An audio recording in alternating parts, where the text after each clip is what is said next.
Jadi sekolah di kampus atau pendidikan di kampus atau politeknik itu bukan melulu untuk mencari IP atau gelar ya Pak ya? Bukan, Tapi how skill are they? untuk economic survival, ya. Jadi lulus pasti dapat pekerjaan.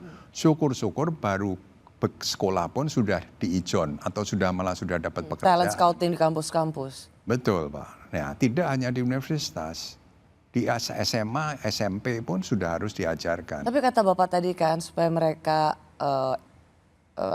bisa langsung kerja. Itu kan kata yang lebih mudah diucapkan daripada bisa menjadi kenyataan, Pak. How you define that? Bagaimana mendefinisikan bahwa sekolah di perguruan tinggi dan langsung bisa bekerja? Jadi ini masalah pendidikan memang mulai dari kecil. Bahwa dari kecil itu anak-anak sudah dibuat sadar. Kita harus ajarkan dia supaya economically survive. Kalau orang tuanya mendadak nggak bisa kerja gimana? Nah, dia harus belajar mengenai bagaimana dia itu bisa cari uang. Apakah dengan jualan telur ayam, kalau punya ayam di rumah. Yang saya merasakan sendiri waktu kecil, zaman perang dulu. Ibu saya ngajarin saya pelihara ayam, telurnya dijual ke pasar. Ya, bikin kalender, minta kalender Pak Yo. Oke. Kirim surat. Nah, kalau kita kaitkan di dunia sekarang misalnya Pak. Ya. Pendidikan apa yang memang harus menjadi kebutuhan diberikan pada generasi muda yang sekarang ChatGPT, AI, bagaimana mendefinisikan didikan bagi mahasiswa yang bukan mengejar IPK, bukan mengejar gelarnya, tetapi mereka skill di tengah zaman yang sekarang sungguh kita nggak pernah mengira sebelumnya segala sesuatu bisa dilakukan oleh AI atau segala pertanyaan bisa dijawab oleh ChatGPT. Menurut Pak Dar, didikan seperti apa atau pendidikan seperti apa yang membuat mahasiswa itu bisa juga cepat dapat kerja? Ini pendidikan karena dua arah, satu dari orang tua dan satu dari sekolahan. Tidak hanya bisa dari sekolahan, orang tua berperan sangat penting untuk memberikan pendidikan yang benar. Nah, kalau orang tuanya juga cenderung asalnya asal IPK tinggi, asal lulus universitas, maksa lagi ya. Nah, ini menjadi masalah. Nah, sebaiknya dari pemerintah punya kekuasaan untuk membuat regulasi, membatasi supply and demand. Jadi kalau supply-nya itu tinggi, demand-nya kecil, harus supply-nya dikunci. Jangan terlalu banyak universitas. Kalau lebih bagus lagi, mulailah diperkenalkan bahwa universitas itu boleh dalam bentuk PT, perseroan terbatas. Kalau memang jelek, bangkrutlah bangkrut.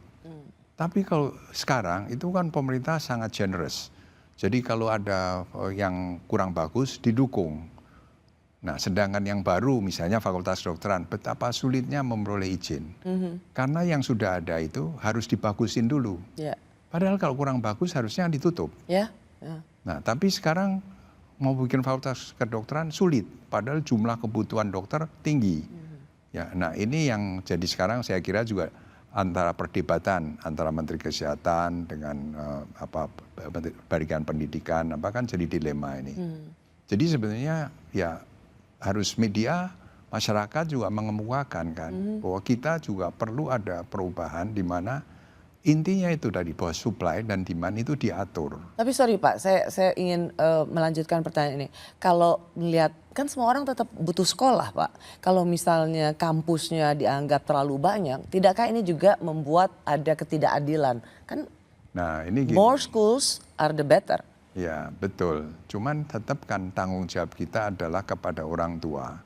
Bahwa kita mendidik mereka itu supaya anaknya bisa dapat kerjaan.